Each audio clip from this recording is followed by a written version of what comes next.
uplift communities from poverty, okay? A white man gets wealthy, he builds Walmarts and makes other white people have some motherfucking money. A brother gets rich, he buys some motherfucking jewelry, okay? Do you know what the fuck I'm talking about? I ain't talking about rich, I'm talking about wealth. Wealth is passed down from generation to generation. You can't get rid of wealth. Rich is some shit you can lose with a crazy summer and a drug habit. Look, Rick James was rich. 1 minute you're singing Super Freak, the next minute you're doing Old Navy commercial. Give it to me, baby. Give me corduroy. Not talking about rich, I'm talking about wealth.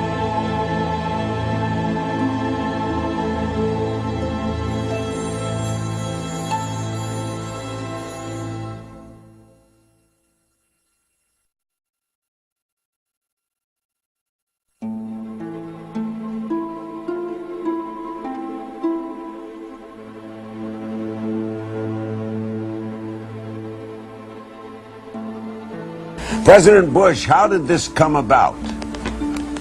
Well, Larry, the first thing I heard of it was when somebody from the White House called. It might have been the Chief of Staff, and asked if I would be willing to participate in a fundraising effort to help the people over there and the victims of the tsunami. And of course I said yes, and they said, well, President Clinton would be side by side with this, and that made it all the more attractive for me, and I think for the country, and I think for the relief effort itself. So it just evolved, and so today President Clinton and I met with the President in Washington, and we got our marching orders, and you might say in a sense, and then we've gone out and began talking about what we think we can do in encouraging others to give, private sector giving. President Clinton, how were you asked? Oh, about the same way. I was talking to Andy Card, and then Condi Rice called me. We just talked about it, and we were talking about the kinds of things that had been done in disasters in America, and then the kinds of things we tried to do for disasters when I was president in Central America and other places, and how the private sector is always very generous, but it always needs a little better organization, a little better direction. And the overwhelming response to this tsunami, I think partly because of the magnitude of the disaster, and frankly partly because of the terrific way that the American press has covered it, and the press throughout the world, made this kind of organized effort make more sense to the President and the White House. They asked us to help. I was glad to do it. President Bush, it's cash over items, right? If you're going to give... Right now it is. Larry, right now that's true. President Clinton and I accompanied the President when he went to pay his respects. We all did, signing the books at the various four embassies of the countries that were affected. And all of them made clear that the best thing you can do is to send money at this time as opposed to goods, because there's no delivery problem. Sometimes the goods can be acquired in a neighborhood nearby, or sometimes the goods that might be sent from here might not be exactly what's needed. The medicine might be different.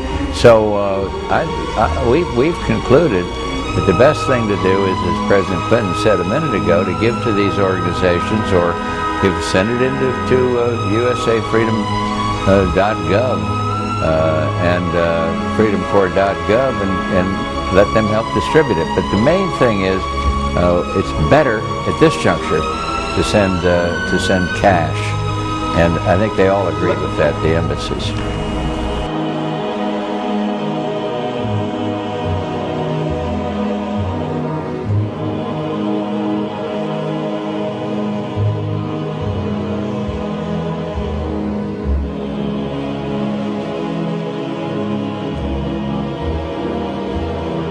We want to keep our trial by jury system. We want to keep our right to keep and bear arms. We want a system where we have a Supreme Court and not have a tribunal that will be superior to the Supreme Court. In 2005, Centra, a Spanish-owned company, signed a secret agreement with the Texas Department of Transportation to erect toll roads on existing roads and to toll new roads that were completely paid for by tax dollars. There are people, believe it or not, in Texas who don't know what the Trans-Texas Corridor is. TTC 69, which they'll have the environmental hearing starting this spring on, runs through my part of the state. And there are people over there who have no idea what's fixing to come in their backyard. TxDOT, an unelected state agency, claimed that the agreement with the foreign company was even secret from the Texas legislature. When the truth came out, newspapers across the state called for heads to roll politically. Centra's response was to have its Australian subsidiary make its first U.S. newspaper buy. Every newspaper they bought was along branches of the Trans-Texas Corridor and had been critical of the toll road plan. The cost of 40 or 50 newspapers is nothing compared to the profits that'll be made. Just Phase 1 alone of the state toll road plan is estimated to raise more than $200 billion in just the first 15 years. And Texas is only a small part of the global panorama. A combine of transnational companies is aggressively consolidating public finance infrastructure worldwide. And the same interests are erecting a world government according to their rules. A literal wonderland of corporate corruption, where governments simply act as vacuum cleaners, sucking up the wealth and resources of the middle class and transferring it to offshore bank accounts, leaving behind a cultural and economic wasteland of easily managed slaves. The whole purpose about the North American Free Trade Agreement is not about trade, it's about control. Control of people. Cass is even worse. Control of people. It's not about trade, it's subsidized trade with taxpayers' funds. This thing started here. And to save this country, we kill this damn thing here. To stop here in Texas, we stop the new world order right here in Texas. Polls consistently show that over 90% of the people are against the NAFTA highway systems and its toll roads. As the people learned of the threat, they got angry and took action. Our ranch is part of the original Spanish land grant, and I would love to not have to give it back to Spain.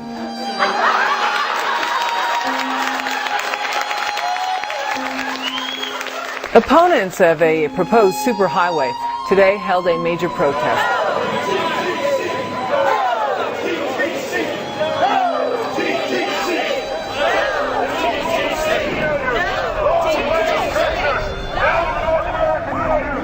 A majority of Texas counties have voted to resist the plan for a North American Union and have vowed to block the construction of its infrastructure.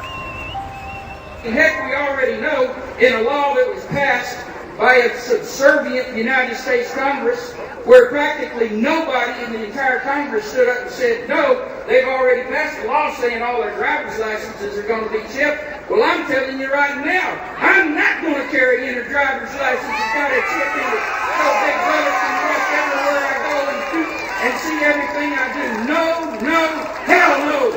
No, all of it. No, no.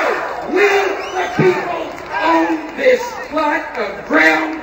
We, the people, own those trees there. We, the people, own our beautiful Texas, and we are not going to let a bunch of crooks and robber barons take our beautiful Texas away from us. Hell no! Hell no! No, no, no!